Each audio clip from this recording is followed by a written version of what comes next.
Ya, selamat datang di video berikutnya, yaitu akan membahas tentang uji sensitivitas untuk kasus yang keempat, di mana dimungkinkan adanya penambahan variabel baru.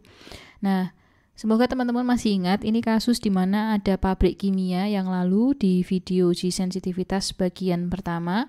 Di sana dibahas juga mengenai beberapa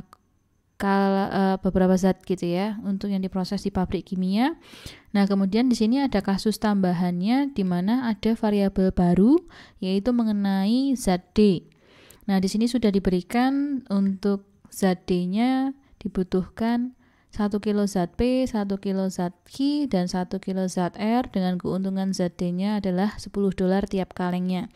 Nah, ini bentuk umumnya, kemudian akan dibentuk ke augmented form untuk dibuat ke tabel simplex. Nah, ini untuk mengingatkan di video yang lalu, tabel simplex untuk kasus yang pabrik kimia. Nah, di situ, karena kita akan ada namanya penambahan variabel baru, variabel misalkan sebagai variabel X gitu.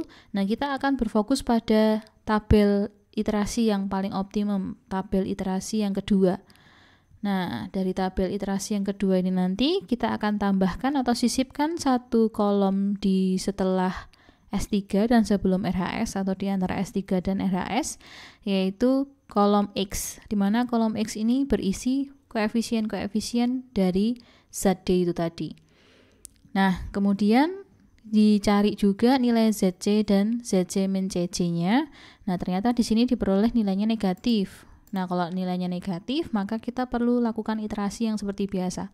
Berarti kolom X ini akan kita jadikan kolom pivotnya, berarti nanti setelah menentukan kolom pivot, cari rasionya. Nah, rasio dari sini rasio, dipilih rasio yang paling kecil untuk dijadikan baris pivot gitu ya.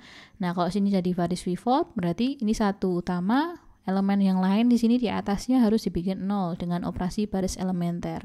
Ternyata dari proses iterasi pertama masih ada yang negatif lagi, berarti ini dilakukan iterasi berikutnya. Ini kolom pivot, cari rasionya, rasio terkecil yang positif adalah 64, berarti jadikan baris pivot, dan ini leading one-nya di sini, berarti ini nanti ada variabel keluarnya variabel W, variabel masuknya adalah variabel S1. Nah, selesai di iterasi yang kedua, ZC-CC semua sudah positif, RHS-nya juga tidak ada yang negatif, berarti ini sudah optimum. Nah, nilai Z-nya $3.140, terus nanti nilainya berubah gitu ya. Yang pertama dari variabel W dan U, di sini jadi U dan X. Nah kalau teman-teman lihat perbedaannya antara situasi sebelum ditambahkan zat D dengan setelah situasi ditambahkan zat D, maka ternyata ada perubahannya begitu ya teman-teman.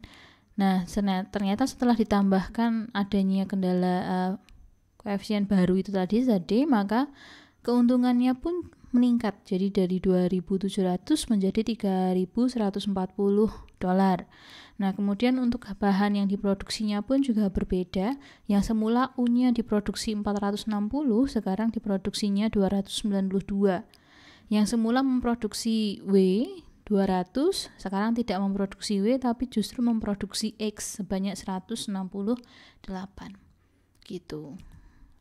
Sekian video untuk kasus keempat. Nantikan video berikutnya untuk kasus kelima, yaitu perubahan pada koefisien teknis. Sampai jumpa.